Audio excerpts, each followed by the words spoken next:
If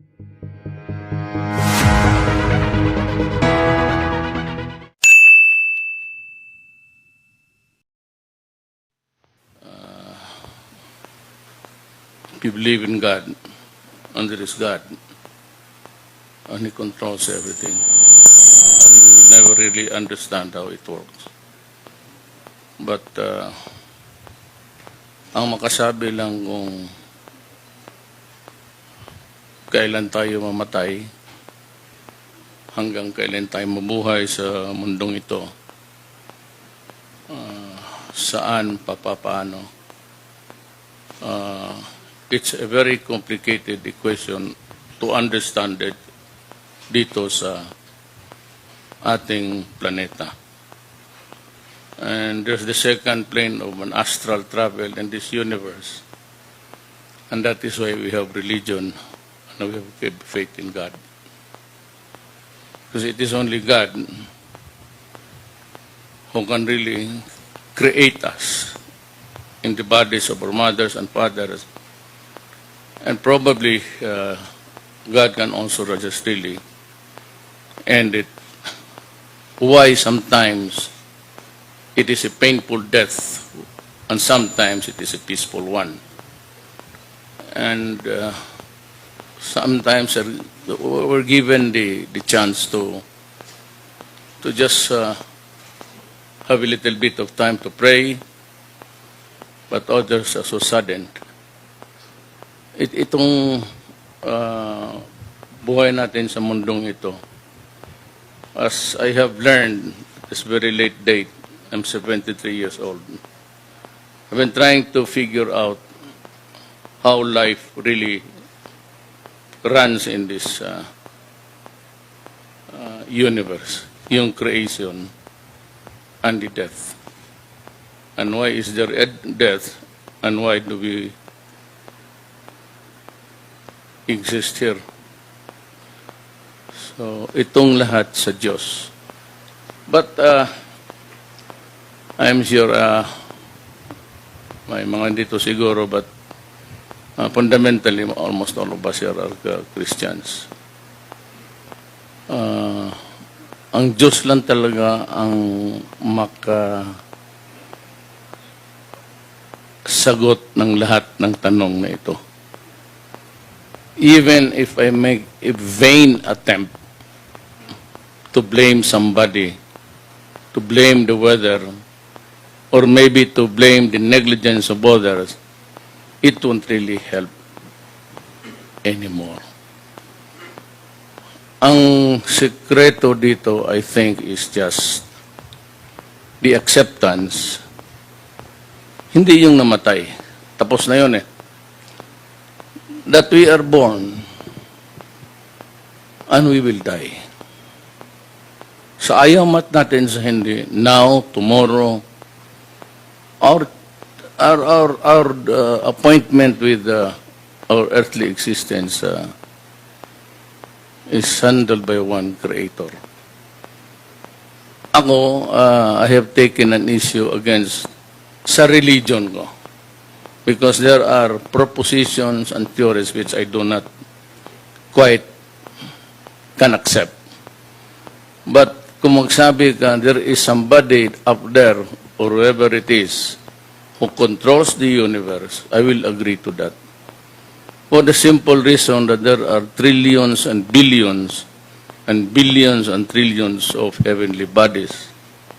And if there is no God, I think the order of the universe will simply vanish and we will just collide with each other. And to think that we have been in existence for almost 4.5 billion years old. That's quite eternity. Many times repeated. So why we were born at this particular epoch and at this time, and we see each other as brothers and sisters at this time of our life is something which is really a mystery. It cannot be just a matter of a carcass. Sabi ba, patay ng tao, carcass na yan. Cannot be explained in that way. But there is a redeeming statement from God. Kung maniwala ka lang sa Diyos. And it is only God who can give you that commitment. Because sa mag-aaral kami, meron diyang passage sa that at the end of time, yan ang really something which I cannot even expound on.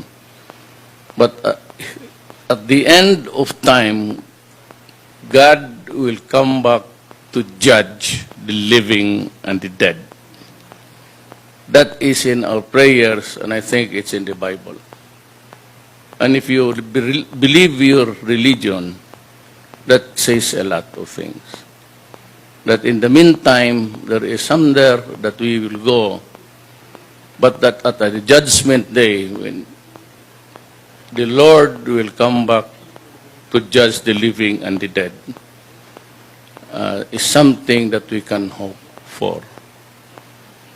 How it would happen, only God can do it.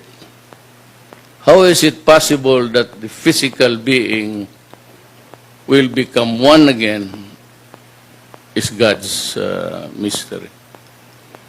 Now, why do we have to die? Because we have to know the truth.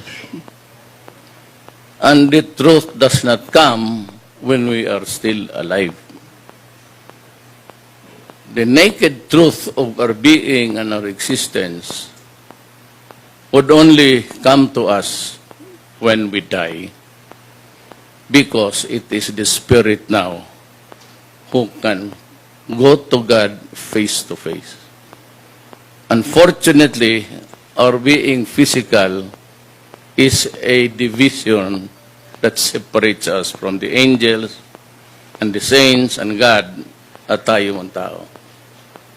But we are left to take care of a nation or of a planet, Earth, na magsabi ka, if there is justice, bakit yung mamahirap lang ang namatay?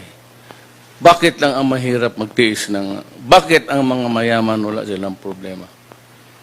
But that is a very faulty proposition because hindi natin alam. Hindi mo lang alam kung anong problema ang inaharap nila. Everyone in this planet will always have a serious problem from time to time. But it can be assuaged, it can be bearable, tolerable, if you have faith in God. At kung sabihin mo, you begin to understand why is there death.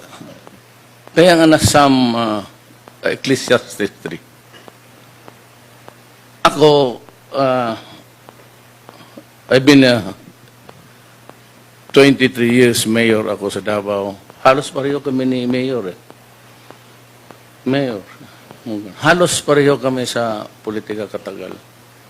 Well, I just went on to become president. But how? It's God's answer. I do not know how. Hindi niya ako kilala, hindi ko kilala. And I lived in a faraway place at the tip of the islands facing Australia. But it came about, and I had a good showing, not politics. But somehow, you had an affiliation, kasi I got a good number here. And yet, you do not know. But back to, simply, the Bible says, there is a time to be great. Kagaya ko. Presidente ako ngayon. I do not know why. But there will always be a time that I will be nobody. And that is sure to come. And maybe to die thereafter. There is always a time for plenty. But there is always a time for want. There is always time to be merry, happy, and a time to be sad. A time to be healthy, strong, kung bata ka pa. But as sure as the sun will rise in the east, we will get old and get weak and sick. There's a time to feast, but it's time to want. A time to be spending, may pera ka, but sometimes may problema. And a time for war, and a time for peace. And a time to be born, and a time to die. So pag na-accept ninyo yung sinabi ko, my quote from the Bible, then alam ko na kaya na ninyo dalhin ang problema. Do not worry. Everybody and everybody will go. It's a matter of time. You may grieve. Go ahead. Cry. Because that is a part of the emotion when you live a life on this earth. Disappointment and lahat. Go ahead and cry. Huwag ninyong pigilan. But as you ponder on the death of your loved ones and those who are yet to be found, I'm just praying to God that they are all maybe somewhere there at buhay pa. I pray to God na sana buhay pa lahat. But for those na talagang inevitable, nandyan na, well, I can only promise you what government can do in times like this. We all share the grief. Remember, idaan ko na lang rin.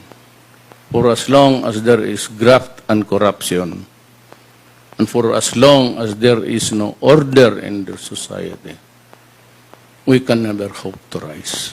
Mark my word, 10 years from now.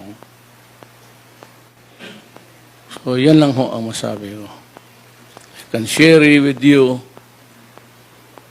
the hindi wisdom. I don't think I have really the full of it, yung lahat. But the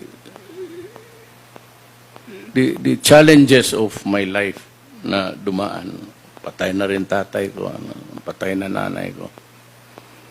And, you know, Bisaya ako, nanay ko Mindanaoan. But for us to travel from the Visayas to Mindanao, it was a long and winding road of hardships. Hindi lang ako magdrama, pero lahat tayo dumaan ng kahirapan. And that's why I feel it's my duty to be here with you and to assure you.